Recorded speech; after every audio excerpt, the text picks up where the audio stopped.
Oh, good evening, everybody. Hope you all are having a wonderful Friday. Just wanted to check in here and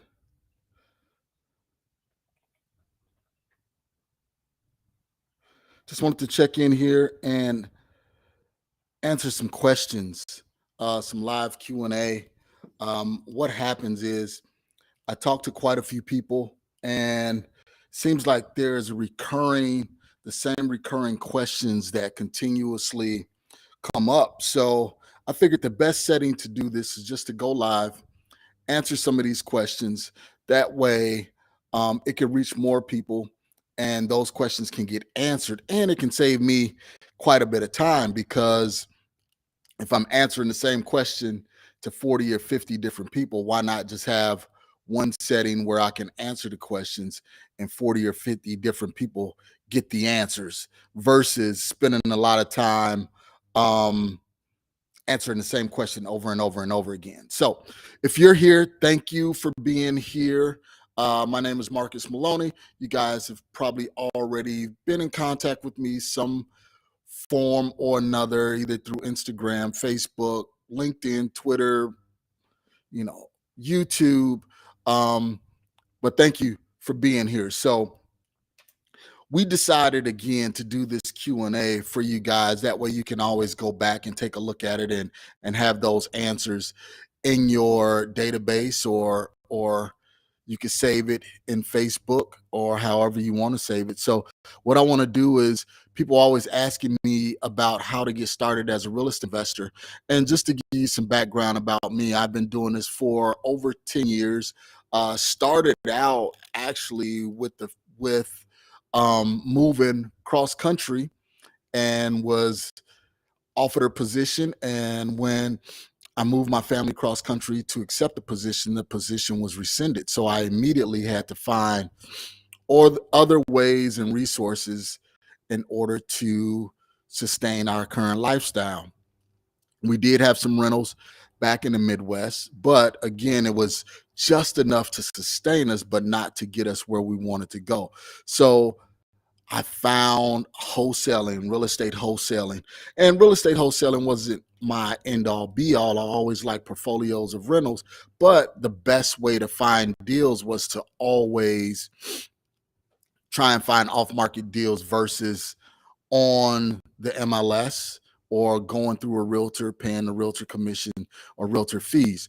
And don't get me wrong, I'm not here to bash realtors or anything like that. I'm licensed in 2 states. So I'm a strong advocate for realtors. And that's one of the questions that always come up. So we can actually start there. So one of the questions that I always get asked is, should you wholesale if you're a licensed agent, or should you get your license before wholesaling?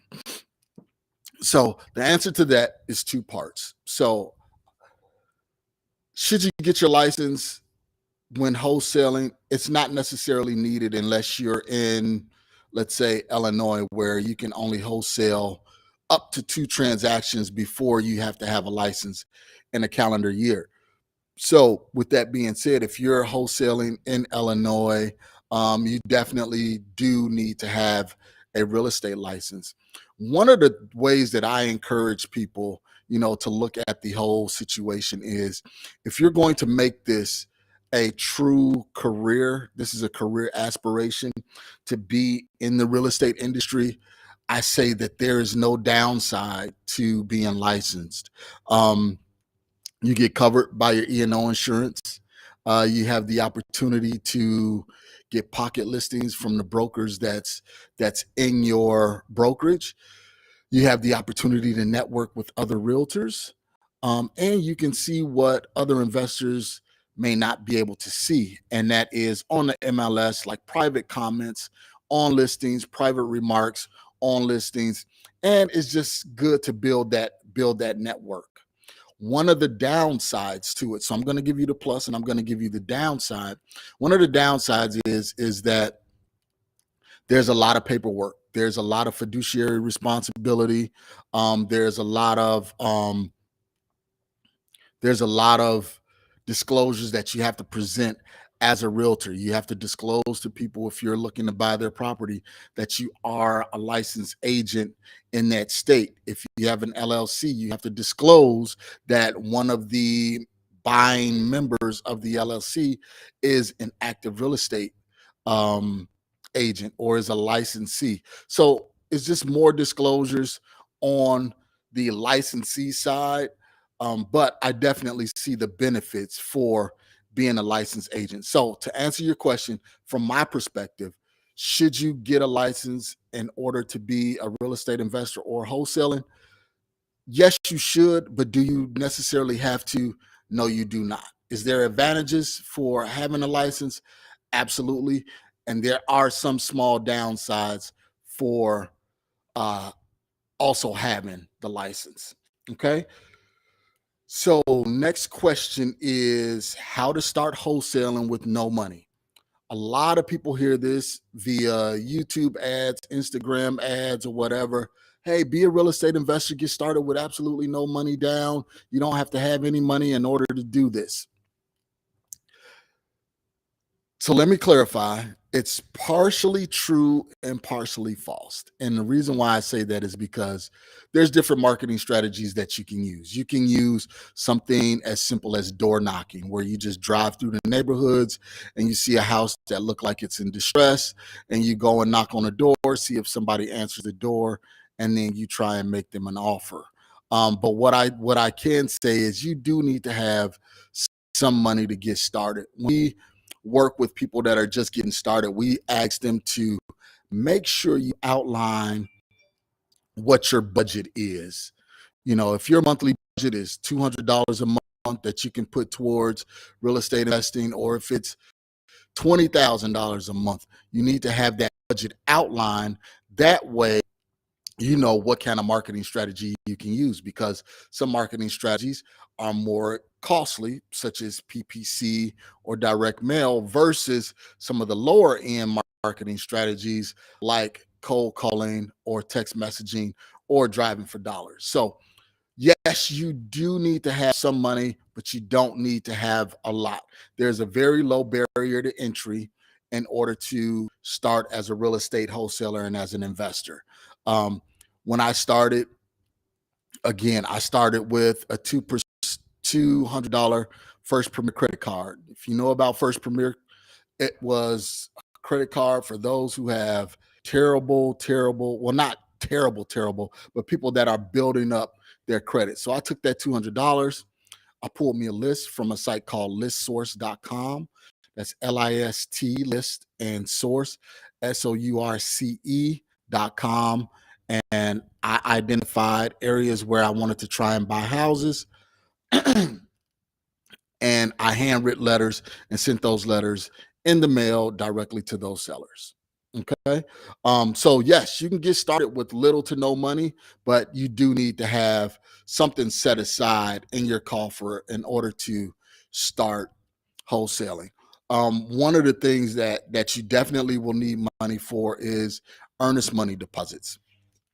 You know, there's a lot of people that say, well, you can start, you know, just by putting $10 down as an earnest money deposit. And what is an earnest money deposit? First of all, let me clarify that. Earnest money deposit is after you and the seller have an agreement and you say, okay, I'm gonna purchase your house for $200,000.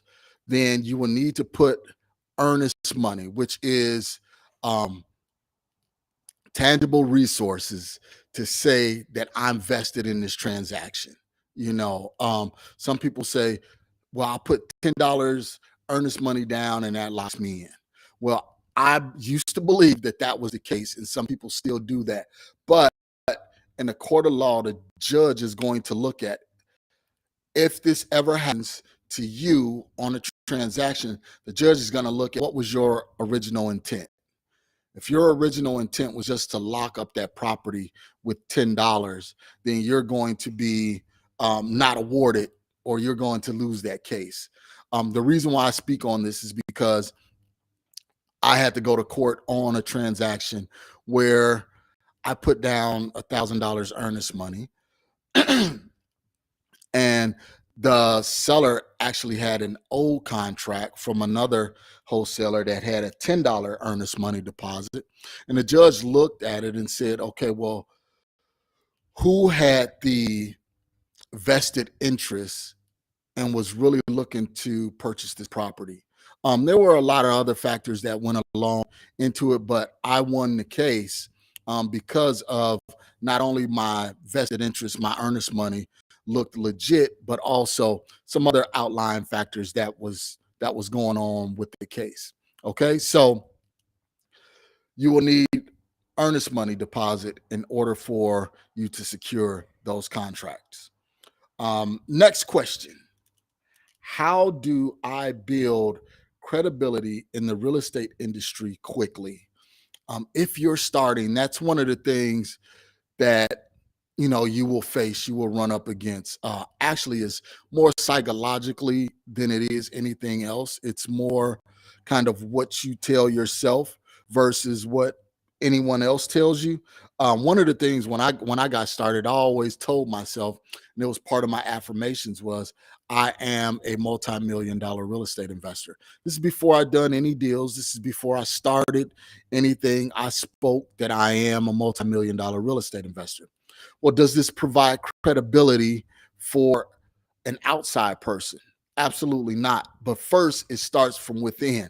It provides credibility for myself. It's letting me know that I am a real estate investor. So, um, taking it a next step further, when someone else, let's just say if there is a seller that says, well, I received your letter or I received your phone call and I'm calling you back and I do want to sell my house. How do I know that this is not a scam? How do I know that you are actually legit? Okay, so two things come into place. And it takes me back to the whole realtor aspect. If you have your license, and this is one of the things that I did in the beginning.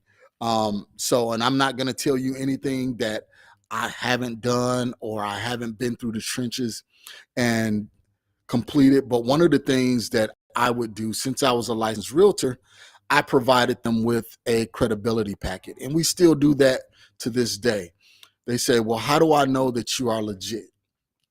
So I say, Mr. or Mrs. Seller, here's the brokerage that I work for or work with. Here's my real estate agent's license number. And I had an LLC and I said, here's my LLC showing again with my good standing certification from the state. So I provided them with a few things. I provided them, and this is before I've done a deal or anything like that. I provided them with credibility by showing them that, hey, I'm a licensed agent. And in order for you to be a licensed agent, you have to go through a background check. You have to pass the test and you have to show that you have fiduciary responsibilities to your clients. So that's one thing that I showed. So it immediately showed the seller that, okay, this person has credibility because, hey, they had to have a background check. So there's nothing on that background that deters me from doing business with them. They do work with a brokerage. So if anything goes awry, there is due recourse. They can have due recourse against me as the buyer because, hey, I can reach out to the brokerage or I could reach out to the state governing body that governs the license. Here in Arizona is the Arizona Department of Real Estate. Um, and then in Illinois, I can't remember the name of it, but those were a few things that I used. And then also another thing that I used, I said, okay, my license, I had my LLC and the LLC was in good standing. So I showed them that certificate of good standing saying, okay, this is Equity Realty and Investments. We are a licensed business in the state of Arizona, in the state of Illinois, in the state of Colorado, in the state of New York. You show that we are in good standings with the state. So there's no scam. Another thing that I would also send them would be just a picture of me and my family. That way they know exactly who they're doing business with. And if you don't have all of those things, or some of those things, a good way to build credibility is partner with someone else that has been in the business for years. So one of the things that I did was I partnered with someone that had great credibility in Arizona.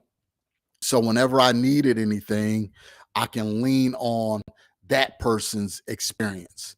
So if they said, well, I don't know exactly who you are, yada, yada, yada, then I can say, hey, well, this is my partner. This is who I partner with. It's been here in Arizona for over 20 years, been doing real estate for over 20 years. Look up his name, look up her name. You will see that there is that level of credibility there. So it's always good to partner up with someone that's already established. Okay.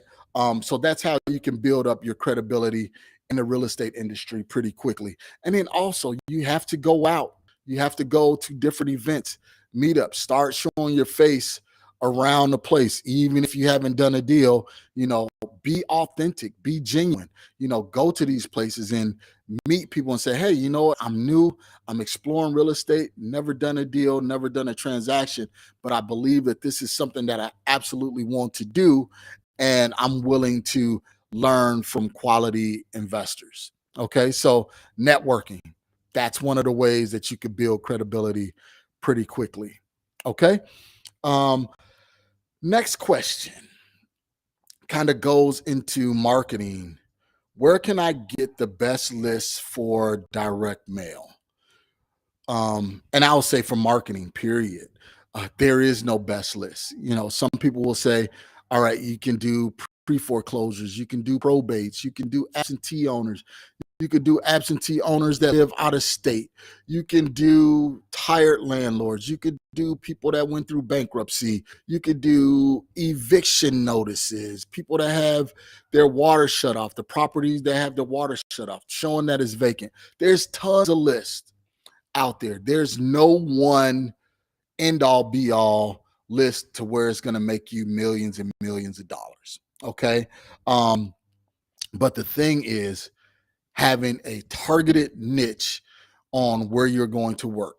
So one thing that I always tell people is have that zip code that you want to work. It could be your home zip code where you live at, or it could be a zip code that where, hey, I'm driving through the neighborhood and I'm seeing a lot of construction trucks and big long waste management garbage bins where people are doing rehabs. If you see that, then target that zip code and then look for absentee owners, then look for probates, or look for pre-foreclosures in that zip code. So one of the places where you can go to find the information on a zip code is you can go to, again, listsource.com. You could put the zip code in there. Let's just say 85014. You say, I want to target properties in 85014 zip code. What do I need to do? What information do I need to get in order to pull leads from this zip code? You can go to list source and you can put in, an equity position. I'm looking for properties where people own their house for at least 4 years and they have at least 50% equity in their properties. And you can purchase that list, download that list, have it skip traced. And skip tracing means you have the name of the seller, you'll have the address, or the name of the owner, you'll have the address of the owner. You can run it through a system as far as batch skip tracing, lead Sherpa. There's plenty of different skip tracing companies that you can use, and they will give you the telephone number. So you'll have the name, you'll have the property address, you'll have the telephone number, and then you can just call those individuals right on the phone. Hey, Mr. and Mrs. Seller, I am Janice, and I'm looking to purchase properties in 85014 zip code. Just out of curiosity, just wondering if you or you know of any of your neighbors that's interested in selling. Conversation as simple as that. Okay, that can be the opening line to your conversation. Okay. Next question is, let's see. How many times should I mail a prospect? That's a good question.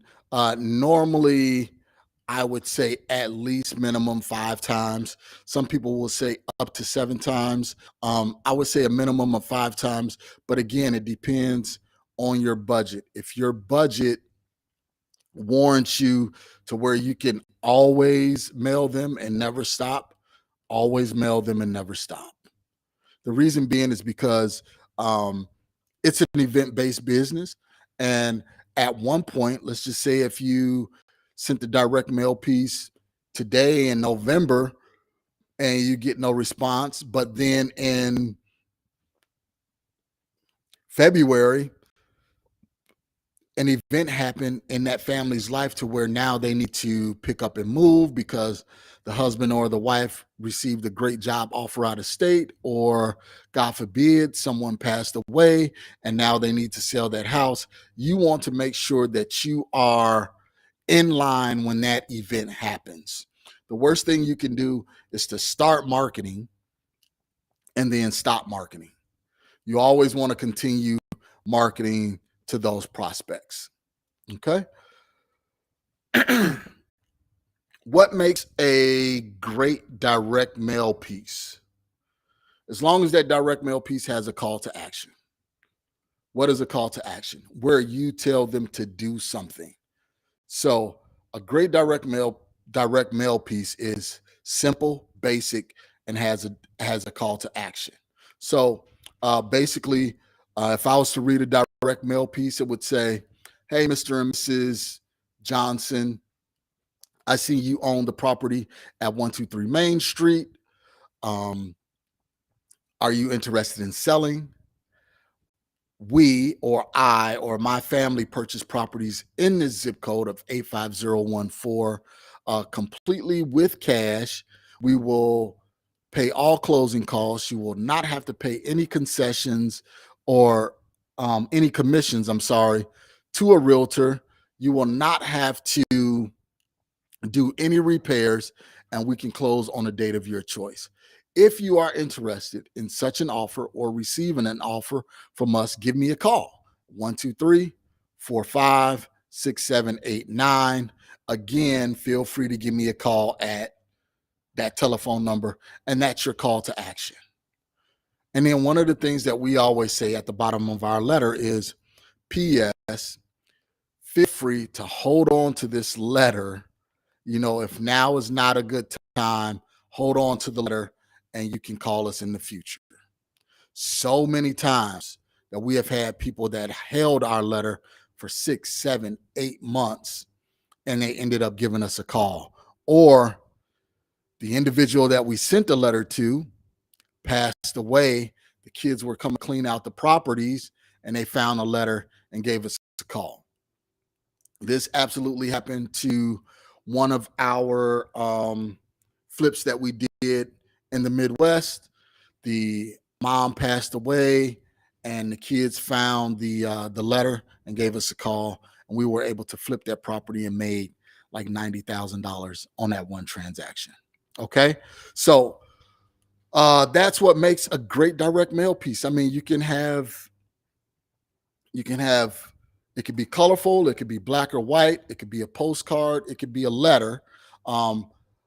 I believe in letters, but letters, it's a little bit harder because not only do you have the letter, but you have the envelope. That envelope has to be attractive to make them want to open that envelope to read the letter. So some people believe only in postcards, but I've seen both work.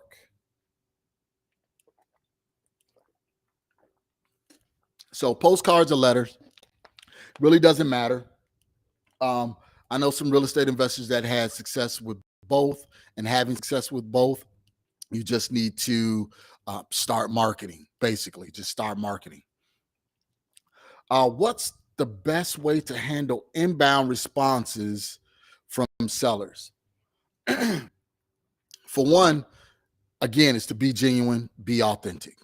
If a seller gives you a call, an inbound call, they're showing some level of interest, even if it's out of curiosity.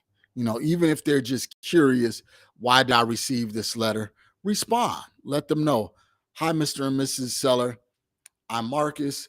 You received that letter because we're looking to buy properties in this zip code.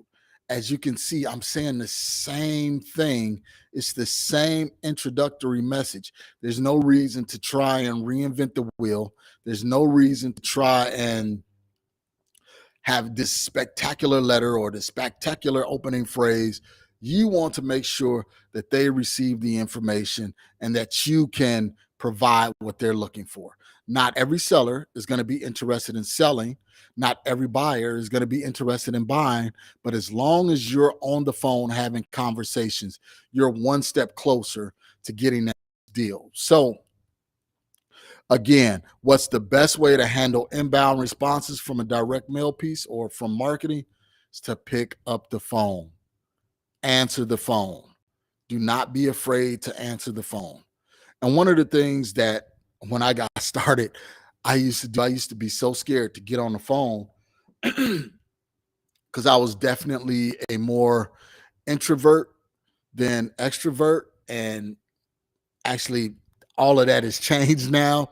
But one of the things that I would do was when someone would give me a call, I wouldn't sit down. I would pick up the phone and I would walk around. If it's walking around the office, walking around the house, I will walk around, keep my energy high, keep my levels high, and just have that candid conversation with them. Yes, we are interested in buying properties in 85014. Are you interested in selling? If so, okay, Mr. and Mrs. Seller, that sounds great. Walk me through the property. I'm here on the phone. Just help me visualize what I'm seeing in the property. And then also, why are you interested in selling? So ask the open-ended questions, let them talk. One of the things that you should hang your hat on is let the seller talk 75% of the time, you talk 25% of the time. And that may be even too much. And when you're talking, you're basically just asking questions. Okay. How can wholesale deals be found on the MLS? It's a little difficult to find great deals on the MLS, but it's not impossible. So only thing I can do is reference when I was doing deals on the MLS. This was coming out of the bus. So this was like 2010, 2011. Again, I had my credibility partner, the person that I considered my mentor. They had been doing real estate for over 20 years. They provided me with everything that I needed. So I found a realtor that was very aggressive, and he would send me all listings that were on the market for over 90 days. And with the market change, we're starting to get back to longer listings on the market. So you can use this as one of your ways to market right now. He would send me all of the listings, and I would go through and I would spend hours and hours and hours at a time writing up offers, and he would submit those offers. We would write up offers, submit the offers. And he would, because realtors only deal with other realtors on listed properties, he would submit the offers, and I would say 98% of them got kicked back as saying, nope, they're not interested in our offer, or they wouldn't even respond. But that small little 2% was what helped me get started. So I would make the offers, I would run the numbers. Again, I would learn from my mentor, what should we offer? We would make the offer. And then if the offer came back as accepted, then wow, we got a deal. So you can definitely offers on MLS listed properties. It's easier if you're already an agent. If not, you need to find I would say, younger, more aggressive agent, because when you're dealing with a seasoned agent, they already have clientele, they're already working, they're already doing deals. But the people that just got their license, just coming out, they're trying to find a way. They're trying to find their way in the real estate industry, and they're willing to work with almost anyone. So you can have them submitting tons of offers for you and see if you can get something accepted. Okay. What information and tools are there for evaluating deals? Very good question. So how do you evaluate a deal?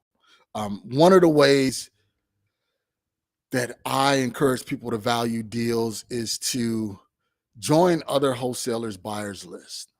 Get on that buyers list, and when they start sending you deals and sending out deals, you evaluate those deals. You look at the property address and you do your comps in that area where that property is, and you can try and find out, hey, let me figure out what the ARV is, the after repair value.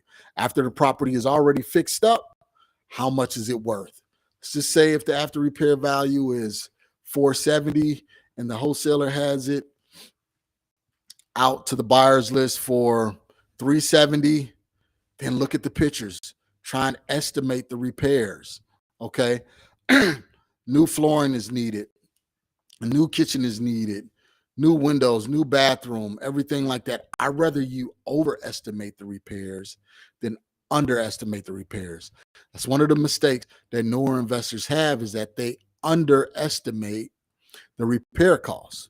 It would say a house that needs to be completely gutted, it would say, okay, well, the repairs here are about $20,000, when the repair cost could be $50,000, $60,000, $70,000. Okay. One of the things that I want you to understand is, don't feel embarrassed if you make a mistake. That's the best way to learn. Failure is the best teacher. Failure is the best teacher. I failed so many times at this business. And my first transaction, again, I didn't know what I was doing. When I came to Arizona, I didn't know the East Valley from the West Valley, from the North, from the South.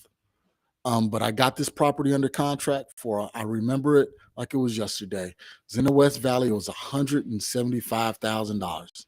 Got the property under contract.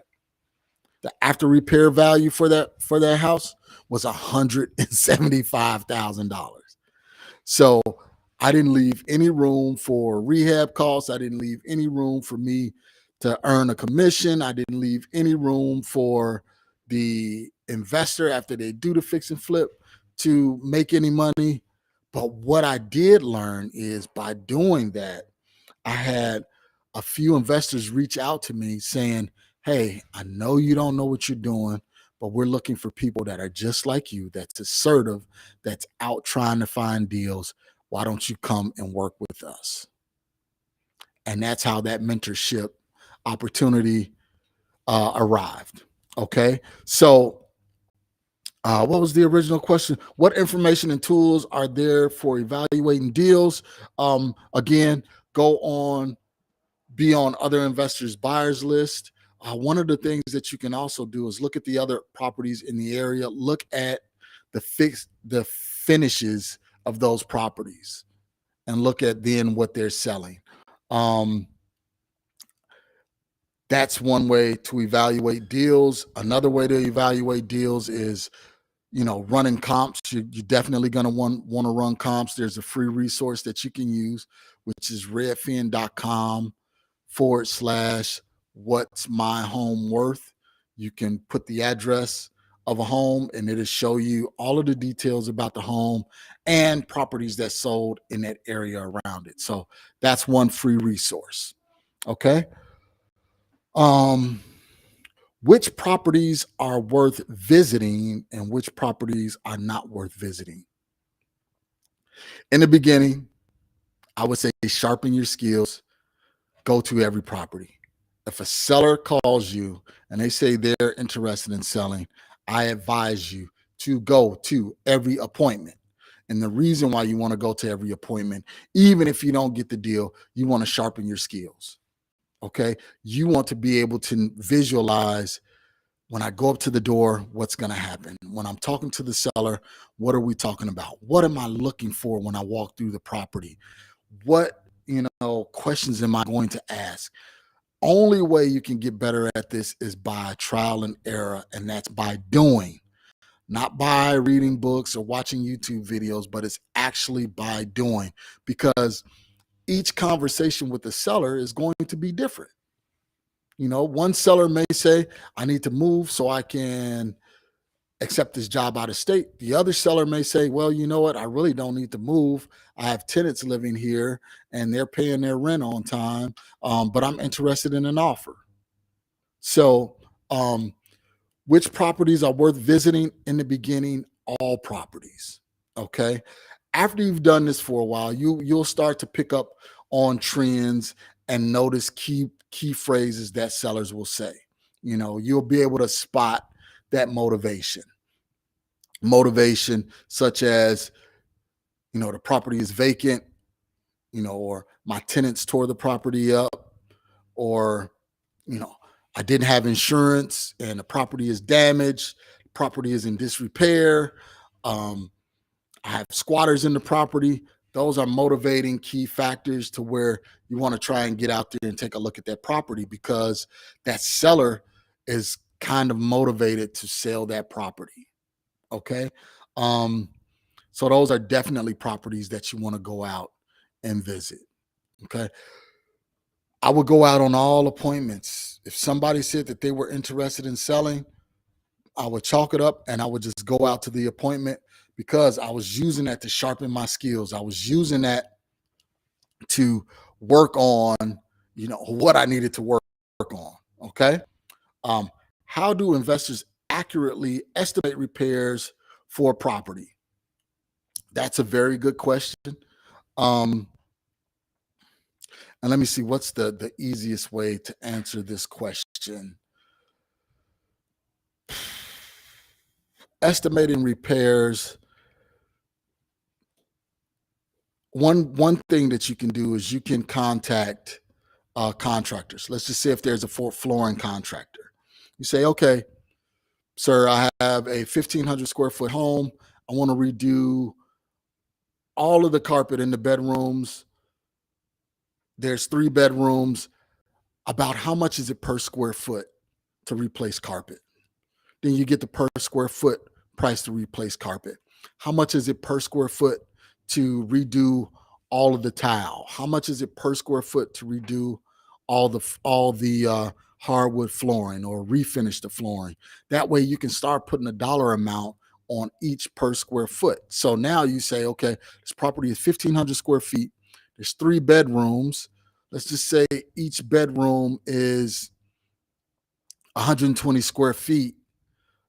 So you're at 360 square feet. Then multiply that by whatever number that they give you. If they say, hey, it costs $1.25 per square foot to replace all of the flooring, so then you take 125 times, what do we say, 360, and then that's your answer for your flooring. For kitchens and bathrooms, normally most kitchens, we always like to do light, medium, and complete gut. A light kitchen rehab can be, 6 to 8,000. Medium can be 10 to 12, and then like a full gut with a really nice kitchen, can be upwards of $20,000. But you got to remember, it all depends on the fixes and finishes. You're not gonna spend $20,000 on a bathroom if it's,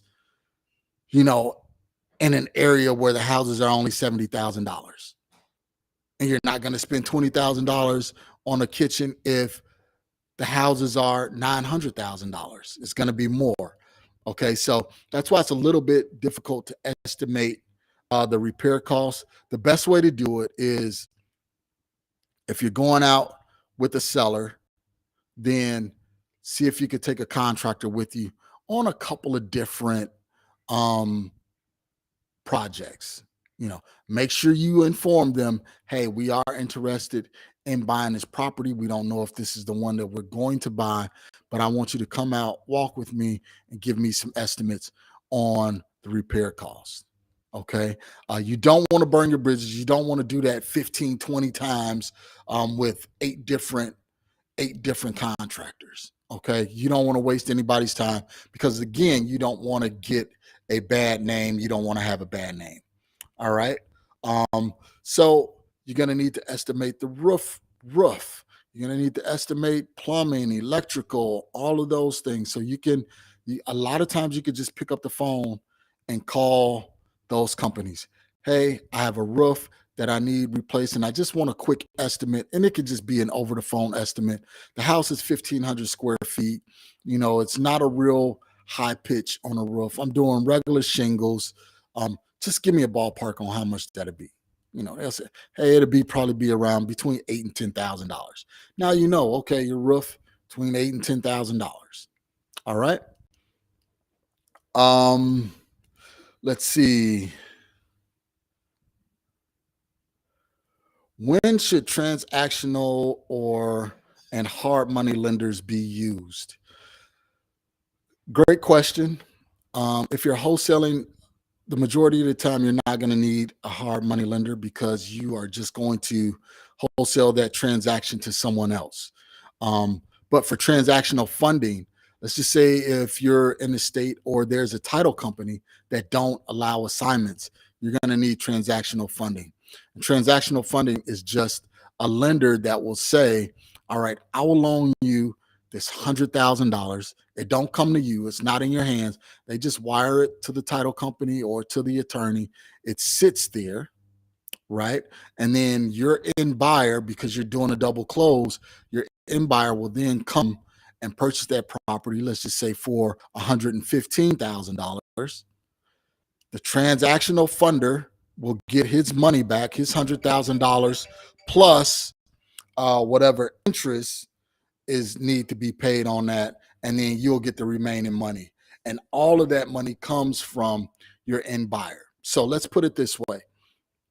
You're getting a loan from a transactional transactional lender for $103,000. Okay, this is to close the A to B transaction. Then you have a buyer that's going to come and close the B to C transaction. So the A to B transaction is between you and the original seller. The B to C is between you and your new buyer. So you're getting the property, you're buying the property from the seller for $100,000. The transactional lender is wiring $100,000 over to the title company or the attorney to close out the first leg of the transaction. Okay. It sits there for maybe an hour. Now your buyer comes in because you sold the property, same property that you got for $100,000. You sold it to them for $115,000. They will wire in their $115,000, and then the split. Let's just say if the hard money lender or the transactional lender says, I'll wire in the $100,000, but it's going to cost you $2,000 for me to do this. So now you owe them $102,000, but your buyer is giving you $115,000. So now, once the $115,000 comes in, the $102,000 goes to the transactional funder, and you keep the difference, which is that $13,000. Okay, so that's when you would use transactional funding. Normally, that's only done if it's a double close in certain states, because in a lot of states you can still double close and you don't need to have transactional funding. Hard money lenders are used if you're going to take the property down, and that means you're actually going to close on the property and you need money. The difference between a hard money lender and a traditional Wells Fargo, Bank of America, or something like that is the speed. You're paying for the convenience. A hard money lender will approve, the money, the $100,000 in a matter of a couple of days, maybe a week. Where if you go to a big bank, a large financial institution, it'll take 30 days. So if you have a deal and you need to close on that deal fast, you can go to a hard money lender. Now, another thing about the hard money lender is their interest rates are going to be higher. So right now we're in an economy where the interest rates, are roughly around 7%. Well, that hard money lender, that interest rate is going to be 10% or above. Okay. Um, but you're only using that money for a short period of time. Normally, it's only for a 12-month period. Okay. So that's more so with fix and flips, or if you're looking to get into a property and then quickly refinance out of that hard money loan to get a more traditional, more stable loan. Okay. So that is transactional funding and using hard money lenders. And all of these resources are great for getting into a deal. One of the mistakes that a lot of people make is that I don't have the money to get into the deal. Well, there's tons of money out here if you know exactly where to look. And the places you need to go are, your local RIA. You can ask other investors. One of the things that I'm known for is if I'm driving through a neighborhood and I see that there's a big dumpster in the front, or there's contractors working in that property, I'm going in. Hey, because you just never know. You may find another buyer that's looking to fix and flip another property. This person is already contracted working on this property, and they may want another property in that area. Two, you may find a good quality contractor. You go there, you start looking at the work and say, hey, you know what? Let me get a card. Now you have a contractor. You never know. It may be a realtor on site that you can build that relationship with that realtor. So if you're driving around, I know it's winter right now, but in the spring, there's a lot of activity. In the summer, there's a lot of activity. Be nosy, inquisitive. Go in and say, hey, you're doing a fix and flip here. Are you looking for more deals in this area? If it's the contractor, hey, are you looking for more work? Give me a card. I might want to use you. And then if it's a realtor, you never know. Hey, realtor, I'm an investor. Send me any pocket listings that you possibly have. If you know of anybody that's interested in selling, we pay cash for properties. Give me a call. Here's my card, or here's my number. All right. We are almost done here. It's 4:47. I just want to make sure I get through the majority of the questions. If you have any questions, please let me know. That way I can answer those questions for you. We're live on Instagram, Facebook, Twitter, LinkedIn, and YouTube also. Let's see. How do I buy houses that are in foreclosure? Normally, if the property is in foreclosure, it's owned by the bank, and you would need to go through the traditional process of trying to contact that bank or whoever the agent is that represents that bank, and you would just put in an offer on that property. If the property is possibly in foreclosure and it's not listed with an agent or anything like that, then you would definitely have to do your homework and find out what bank it's with and who's monitoring those assets in that portfolio, and try and find a telephone number for that individual.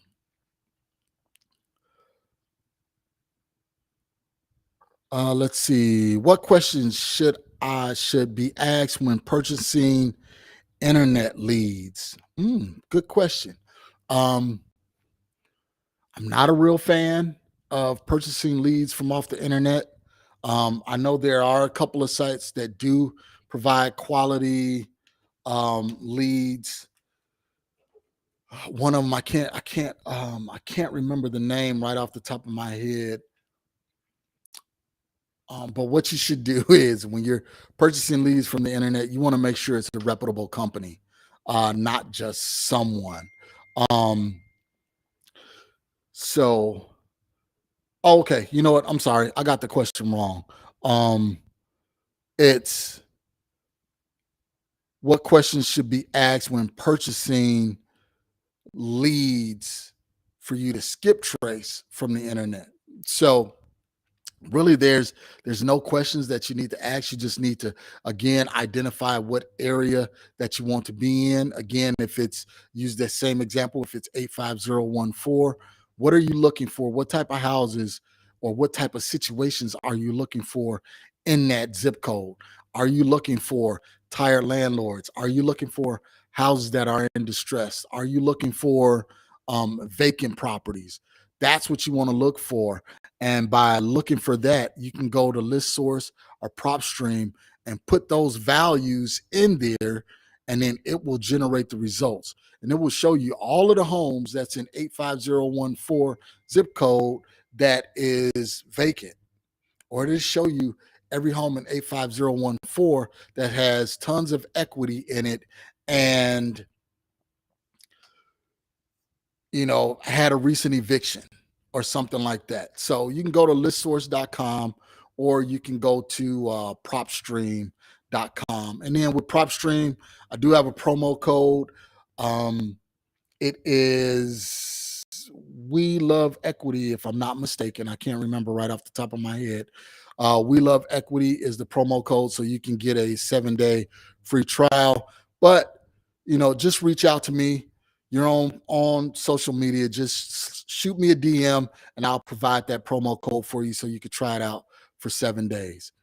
All right, so it is 51 after, 9 minutes till. I wanted to be on for an hour and answer questions. We answered probably about 12 questions. I have tons more here, but I can't get to all of them. I want to do this quite often, let you guys know that I'm here for you. I want to answer those questions for you. If you're looking to get into real estate investing, make sure you reach out to me. You can go to my website, marcusemaloney.com. There's tons of free resources there. There's a free purchase contract there. We have a podcast where we speak with, newer investors as well as high-level investors that own hundreds of homes. So you could subscribe to the podcast. We have our YouTube channel, which is MRCS Maloney YouTube channel. And then just reach out because we have tons of information. It's not just me. It's a team of us. We've been doing this for, again, over 10 years. We closed a transaction today. We have another one closing next week. Actually, one closing today. We have 2 closing next week. So we're actually out here doing deals. I'm not just behind the computer talking to people, but we are actually doing real estate transactions. I also have a portfolio of rentals, residential and commercial. Again, so lean on me. I'm a wealth of information for you. And if I don't know the answer, I can definitely get the answer for you.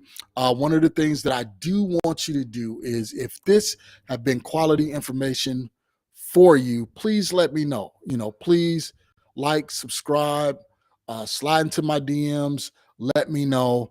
I have a gift for you, a purchase contract. And this is a purchase contract that I've used to make me over $30,000 on transactions that we use in multiple markets. You can go to marcusemaloney.com. Again, that's marcusemaloney.com. Download that free purchase contract and you can use that. And you will also receive a video on how to complete that contract also. So thank you for being here. I really appreciate it. Again, let's be friends. Let's connect. Go to my website. Join us on Facebook, Instagram, Twitter. I'm going to be trying to do this every other Friday. Try and make it my business to do this every other Friday. And then also, if you're looking to get started, go to azdfc.com. That's azdfc.com. It's not only me, but it's my partner. We have over 20 years of experience in this business, and we want to work with you hand in hand. We have a small group of newer investors that we're working with.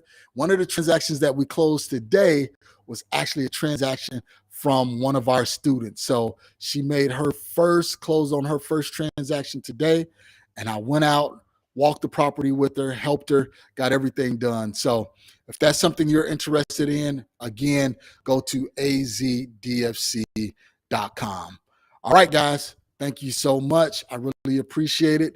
And our podcast comes out every other Monday, and we're talking about wholesaling, again, all the way up to apartment complex investing. All right, signing off. Guys, always remember to enjoy the journey.